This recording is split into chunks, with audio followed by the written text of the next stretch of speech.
برادرو السلام علیکم و رحمت الله و برکاته. سوز هستی تنج هستی پروردگار 18,000 عالم همه ما را در حفظ پناه خودش نگهبان باشه و خداوند مهربان ما را از این بلا، از این وبا، از این کسل در حفظ پناه خودش نگهبان باشه. خداوند جمله خلق مسلمانی که در همه شهرهای غربی روز به سر میبرند در حفظ پناه خودش نگهبان باشه. برادرها، هر برادرایی که تاکسی کار میکنیم که اکثریت ما در همینجا تاکسیستیم، در همین گروه بودگی ها. شاید بعضی برادرای باشند در بازارها هستند، در دیگر کارها در استروک ها هستند. برادرها حاضر ای مسکو زپیس روی کردگیان در همینجا. الله همه ما را نگهبان باشه. برادرها این کسل شوخی نبوده است. یک دو تا برادرای تاکسیست خدا رحمت شکنه وفات کردند و صورتها شده همینجا هستند. روی کردن به امنه مسکو ویدیوهاشو هم هستند. مقصد از این گپ ها، از این سخنات چیه که برادرها الله تعالی دعای مهاجر انشاءالله به درگاهش قبول میکنه.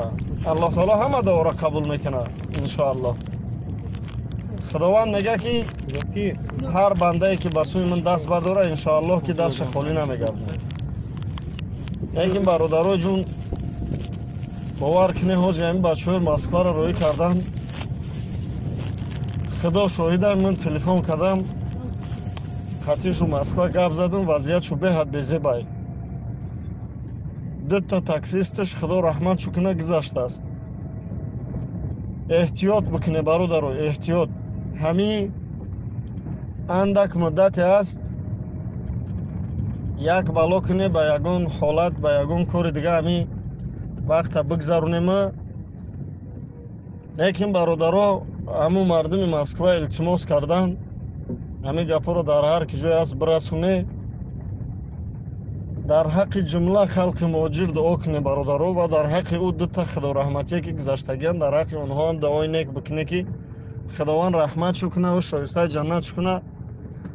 تمام ما از عیب نقصان کمی نداریم اکو و با همین عیب نقصان ما را الله مهربان انشاءالله میبخشه اگر که ما دست برداریم در حق یکدیگر دعا بکنیم. برادرها همین خواهش همو برادرای مسکو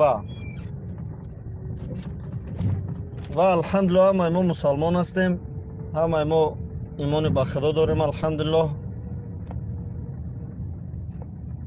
دعا کنیم در حق یکدیگر. ما التماس برادرها احتیاط بکنه که همونجا زپیس ها هستند.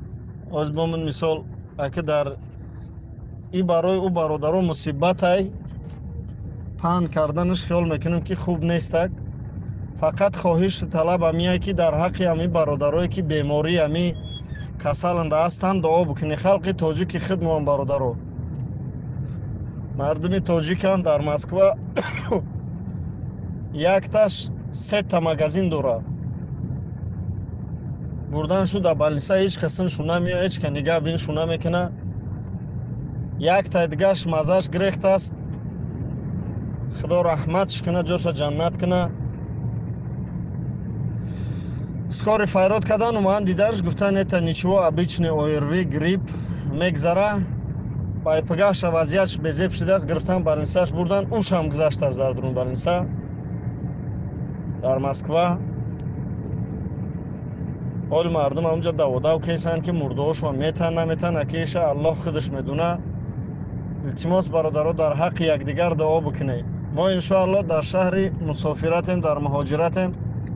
انشاءالله که الله تعالی دعای ما را قبول میکنه برادرها. نیکم چند خیلی که بتونه احتیاط کنه برادرها، احتیاط بکنه که کار بیزی بای، وضعیت بیزی بای. خداوند همه ما را بازم در حفظ پناه خودش نگهبان باشه و پروردگار 18,000 عالم ما را از این کسل وبا در حفظ پناه خودش امین نگه بداره. هر یک آدمی ما زن و فرزند پدر مادر اهل بیت داریم، چی در وطن انتظاری ما هستند، چی در امی روسیه برادرایی که با زن و فرزند هستند. خلاصه که دعای نیک بکنیم در حق یکدیگر مو که الله تعالی امی کسل دور و بر بکنه. خداوند همه ما را در حفظ پناه خودش نگهبان باشه و پروردگار برای رواج کار مبته. السلام علیکم و رحمت الله و برکاته.